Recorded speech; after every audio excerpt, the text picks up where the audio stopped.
کہ چھٹے امام کا زمانہ تھا کہ چھٹے امام جناب ابو بصیر کے ساتھ پہنچے مسجد میں. نمازی بیٹھے ہوئے تھے بہت سارے مسجد میں. تو امام نے ابو بصیر سے کہا کہ ابو بصیر جو نمازی بیٹھے ہوئے ہیں ان سے سوال کرو کہ امام جعفر صادق کہاں ہے. ابو بصیر ایک ایک کے پاس گئے اور سب سے سوال کرنے لگے کہ جناب چھٹے امام کہاں تشریف فرمائے. چھٹے امام جبکہ درمیان مسجد میں امام کھڑے ہوئے تھے. سب کا کہنا تھا کہ ابھی تھوڑی دیر پہلے امام یہاں تھے, پتہ نہیں کہاں چلے گئے, ابھی یہاں تھے پتہ نہیں کہاں چلے گئے.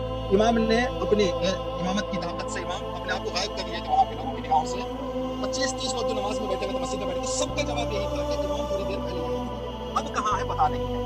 امام نہیں ہے, امام نہیں ہے. اتنے میں تو ایک مادرزاد نابینا چھٹے امام کے زمانے کے صحابی جناب ابو ہارون مکفوف جو مادرزاد اندھے تھے وہ مسجد میں داخل ہوئے اور اپنے جوتوں کو نکال کے جو مقام تھا جوتے رکھنے کا وہاں پر رکھنا چاہ رہے تھے. تو امام نے فرمایا ابو بصیر جا کے ابو ہارون مکفوف سے پوچھو.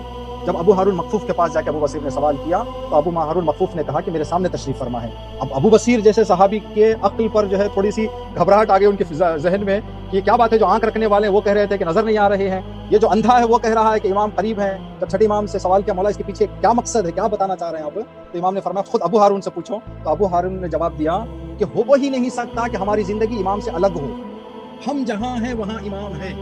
یہ امام کی شخصیت کا اعتراف ہے جو آج ہمارے زمانے میں جو چیز ہر لمحے ہمارے پاس ہے. تو یہ کہنا کہ ہم بدنصیب ہیں کہ ہم امام کو نہیں دیکھ پا رہے ہیں, یہ نہیں ہے, بلکہ ہمارے سامنے امام کی شخصیت موجود ہے جو پردے میں نہیں جا سکتی.